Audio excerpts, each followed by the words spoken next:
Halo, selamat malam bagi kita semua.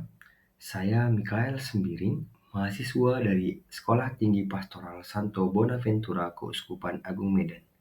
Sekarang saya menginjak semester 3 dan saya studi di ruangan Santo Maximilianus.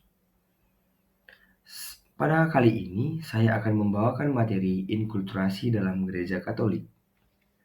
Jadi pertama-tama untuk mengerti inkulturasi dalam gereja Katolik, kita harus mengerti dulu dari mana asal kata atau etimologi dari inkulturasi.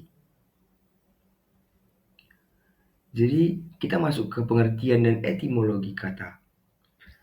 Kata inkulturasi berasal dari kata in yang berarti dalam dan kultura yang berarti penanaman. Bisa kita simpulkan dari pembagian kata ini, inkulturasi berarti masuk atau tertanam dalam suatu kebudayaan. Kita lanjut.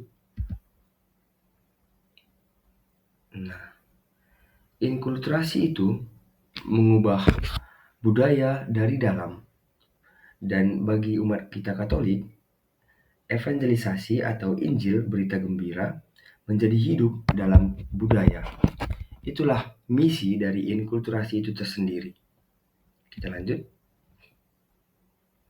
Nah, sekarang kita sudah sampai di dasar biblis inkulturasi dan dasar inkulturasi dalam gereja kita. Pertama kita akan membahas dasar biblis dari inkulturasi itu sendiri. Konsili memutuskan bahwa peraturan Yahudi tentang kenajisan, sunat dan larangan makan tertentu bagi orang Kristen keturunan bukan Yahudi tidaklah diwajibkan. Jadi dasar biblis yang dapat kita jadikan pedoman bisa kita lihat dari Kisah Para Rasul bab 15 ayat 1 sampai 34. Jika kita buka ayat tersebut, disitulah diterangkan oleh Rasul Paulus bahwa aturan-aturan yang ada di kebudayaan Yahudi tidaklah wajib dijalankan oleh orang Kristen yang bukan Yahudi. Selanjutnya kita masuk dalam dasar gereja. Jadinya kita bisa kita simpulkan bahwa bagaimana gereja memandang inkulturasi tersebut.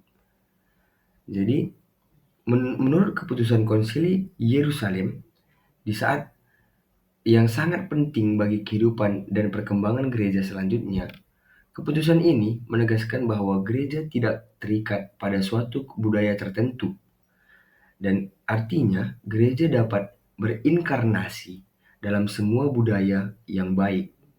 Karena itu, seseorang dari budaya manapun ketika menjadi Kristen tidak perlu meninggalkan kebudayaannya, sejauh unsur budaya tersebut tidak bertentangan dengan iman Kristiani.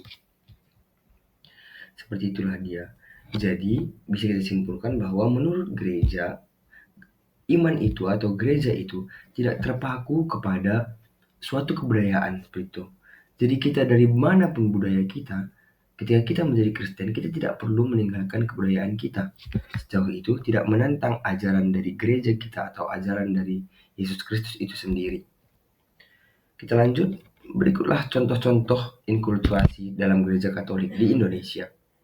Bisa kita lihat di sini contoh-contohnya yaitu penggunaan bahasa Jawa dalam doa dan khotbah, ada juga penggunaan gondang Batak untuk mengiringi paduan suara, penggunaan pembangunan gereja yang menggabungkan unsur-unsur arsitektur Karo dan Barat. Yang berikutnya perayaan hari-hari besar dengan nuansa Dayak. Itulah yang sudah diterapkan atau sudah terjadi di Indonesia itu sendiri. Bagaimana inkulturasi itu diterapkan. Kita lanjut. Nah, kita masuk ke tahap yang penting yaitu tahap-tahap inkulturasi. Yang pertama itu adalah tahap terjemahan. Tahap terjemahan ini artinya tahap awal di mana gereja pertama berkontak dengan sebuah budaya asing. Jadi di mana gereja ini mulai berkenalan, mengenal suatu budaya asing. Selanjutnya itu tahapan asimilasi. Ketika semakin banyak penduduk setempat yang sudah menjadi anggota gereja, dan khususnya ketika para klerus atau imam pribumi atau imam budaya orang setempat sudah semakin banyak, proses inkulturasi yang sesungguhnya pun dimulai. karena para pelaku utama dalam gereja adalah mereka yang berasal dari kebudayaan setempat. Yang terakhir yaitu tahap transformasi. Apabila proses asimilasi telah berjalan dengan baik, maka lama-kelamaan iman Kristiani akan tertanam dan mulai berfungsi normatif. Pada tahap ini, kita akan menemukan komunitas kekristenan yang baru yang memiliki kekasan dinamis yang terus berkembang, tidak hanya dalam pengungkapan eksternal atau seperti liturgi dan ibadat, tapi juga dalam bidang refleksi iman serta praktis iman.